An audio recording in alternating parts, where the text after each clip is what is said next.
Hello students.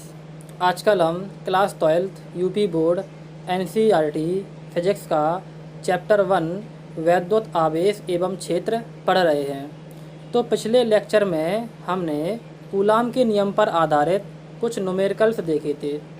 तो हमें coulomb के नियम पर आधारित जो न्यूमेरिकल्स हैं वो अच्छी तरह से समझ में आ गए होंगे। इसी तरह के कुछ न्यूमेरिकल्स आपकी बोर्ड परीक्षा में पूछ लिए जाते हैं। तो आप अपनी बुक से इस तरह के जो भी न्यूमेरिकल हैं उन्हें आप रिवीजन करेंगे। ठीक है, तो आपको अच्छी तरह से न्यूमेरिकल्स आने लगेंगे। ठीक, तो आज का हमारा टॉपिक है कि वैद्युत क्षेत्र क्या होता है। ठीक, वैद्युत क्षेत्र क्या होता है तो समझते हैं। वैद्युत क्षेत्र किसी आवेश के चारों ओर का वह क्षेत्र होता है जिसमें किसी दूसरे आवेश को लाने पर या तो वह आकर्षण बल का अनुभव करता है या वह प्रतिकर्षण बल का अनुभव करता है। बात समझ में नहीं आई। समझते हैं कि जैसे हमने कोई भी एक आवेश ले लिया। ठीक, हमने एक आवेश ले लिया प्लस क्यू।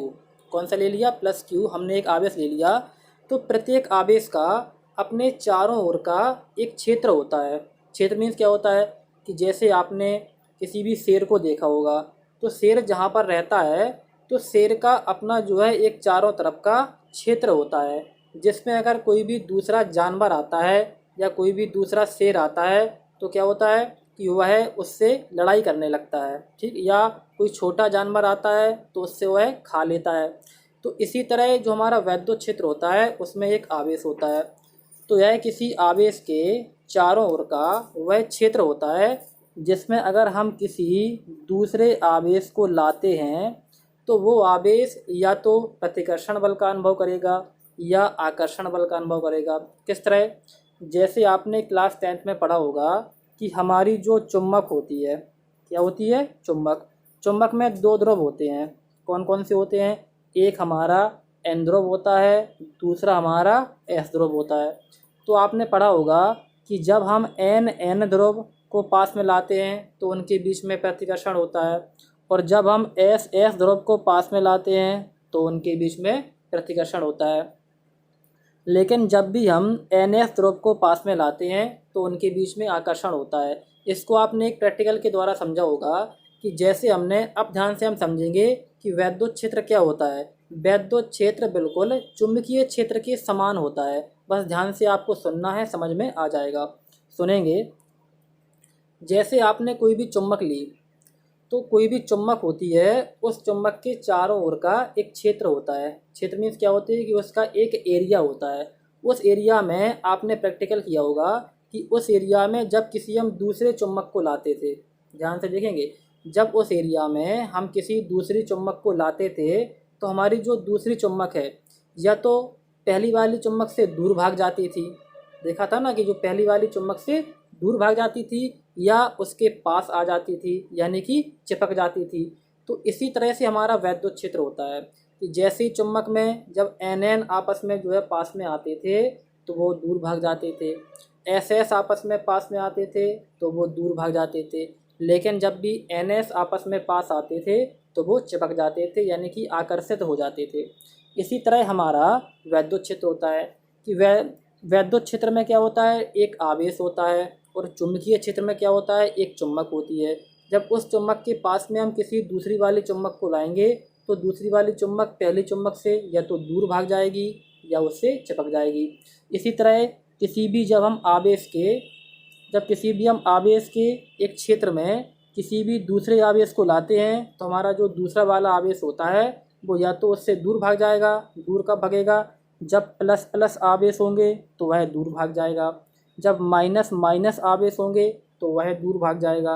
लेकिन जब हमारे प्लस माइनस आवेश होगा, यानी कि यहाँ पर हमने जो लिया है वो प्लस आवेश है, यदि हम इसके वैद्युत क्षेत्र के अंदर किसी माइनस आवेश को लाते हैं, इसके वैद्युत क्षेत्र के अंदर किसी हम माइनस आवेश को लाते हैं तो वह क्या होगा? आकर्षण बल का अनुभव करेगा, यानी कि इससे चिपक जाएगा। लेकिन जब जब हम इस आवेश के समीप कोई प्लस आवेश लाएंगे तो क्या होगा? तो यह आवेश जो है वो इस आवेश को दूर भगा देगा, यानी कि प्रतिकर्षित करेगा। तो हम समझ गए होंगे कि वैद्युत क्षेत्र क्या होता है। वैद्युत क्षेत्र किसी भी आवेश के चारों ओर का एक ऐसा क्षेत्र होता है जिसमें हम किसी दूसरे आवेश को लाते हैं तो वह या तो आकर्षण बल का अनुभव करेगा या प्रतिकर्षण बल का अनुभव करेगा। तो इस पूरे क्षेत्र को हम वैद्युत क्षेत्र कहते हैं। ठीक है, तो हमें वैद्युत क्षेत्र हम समझ गए। आगे हम बढ़ते हैं कि परीक्षण आवेश क्या होता है। ठीक, परीक्षण आवेश क्या होता है। आवेश तो हमने पढ़ ही लिया है कि चार्ज होता है, लेकिन एक शब्द और जुड़ गया है, परीक्षण आवेश। तो इसे हम इंग्लिश में टेस्ट चार्ज बोलते हैं। तो ध्यान देना है कि परीक्षण आवेश एक बहुत ही न्यूनतम आवेश होता है। कैसा होता है? न्यूनतम, यानी कि बहुत ही छोटा सा एक आवेश होता है जिसका अपना कोई वैद्युत क्षेत्र नहीं होता है। जैसे अभी हमने पिछले एक आवेश लिया है तो उसका अपना एक वैद्युत क्षेत्र था कि उसमें हम किसी दूसरे आवेश को ला रहे थे तो वह या तो दूर भाग रहा था या पास आ रहा था। लेकिन हमारा जो परीक्षण आवेश होता है उसका अपना भी कोई वैद्युत क्षेत्र नहीं होता है। वो इतना छोटा सा आवेश होता है, इतना मामूली सा आवेश होता है कि उसका अपना कोई भी वैद्युत क्षेत्र नहीं होता है। ठीक है, लेकिन क्या होता है, इतना मामूली सा यानी कि छोटा सा होता है कि यह अपना कोई भी वैद्युत क्षेत्र नहीं बना पाता है। ध्यान से सुनना है, अपना कोई भी वैद्युत क्षेत्र नहीं बना पाता है। लेकिन जब इसे यानी कि परीक्षण आवेश को हम किसी दूसरे आवेश के वैद्युत क्षेत्र में ले जाते हैं, देखो लिखा है, परंतु इसे हम अन्य वैद्युत क्षेत्र की उपस्थिति में जब लाते हैं तो ये वाला आवेश हमारा या तो आकर्षण बल का अनुभव करता है या प्रतिकर्षण बल का अनुभव करता है। मीन्स पूरी बात हम समझेंगे ध्यान से। ठीक है, कि हमारा जो परीक्षण आवेश है वो इतना मामूली सा छोटा सा आवेश होता है कि जिसका अपना कोई वैद्युत क्षेत्र नहीं होता है, लेकिन किसी दूसरे आवेश के वैद्युत क्षेत्र के अंदर ले जाने पर, जैसे हमने मान लिया कि दूसरा वाला आवेश हमारा ए वाला है, ऊपर वाला प्लस क्यू, जब इस आवेश के वैद्युत क्षेत्र में हम परीक्षण आवेश को ले जाएंगे, सुनना है ध्यान से, जब इस वाले आवेश के वैद्युत क्षेत्र में हम परीक्षण आवेश को ले जाएंगे तो हमारा जो परीक्षण आवेश है यानी कि टेस्ट चार्ज है वो या तो आकर्षण बल का अनुभव करेगा या प्रतिकर्षण बल का अनुभव करेगा। ठीक है, इस बात से हम क्या समझे कि हमारा जो टेस्ट चार्ज होता है वो बहुत ही छोटा सा मामूली सा न्यूनतम आवेश होता है जिसका अपना कोई वैद्युत क्षेत्र नहीं होता है, इस तरह से जैसे हमने पहले पढ़ा है। लेकिन इसे हम यानी कि परीक्षण आवेश को किसी दूसरे आवेश के वैद्युत क्षेत्र में अगर ले जाते हैं तो वह क्या होता है कि उससे या तो चिपक जाता है या दूर भाग जाता है, यानी कि या तो आकर्षण बल का अनुभव करता है या प्रतिकर्षण बल का अनुभव करता है। तो हम परीक्षण आवेश समझ गए होंगे। और एक बात हमें ध्यान देनी है कि परीक्षण आवेश को हम Q0 से प्रदर्शित करते हैं। ठीक, किससे प्रदर्शित करते हैं? परीक्षण आवेश को हम Q0 से प्रदर्शित करते हैं। ठीक है, आगे बढ़ेंगे और दूसरी हेडिंग देखेंगे। दूसरी हमारी हेडिंग है वैद्युत क्षेत्र की तीव्रता। कौन सी हेडिंग है? देखो, वैद्युत क्षेत्र की तीव्रता। समझते हैं कि वैद्युत क्षेत्र की तीव्रता क्या होती है। वैद्युत क्षेत्र हमने अभी पीछे समझा है तो उसी से संबंधित हमारी वैद्युत क्षेत्र की तीव्रता होती है। पहले हम पढ़ लेते हैं। इसमें लिखा हुआ है कि वैद्युत क्षेत्र के किसी बिंदु पर स्थित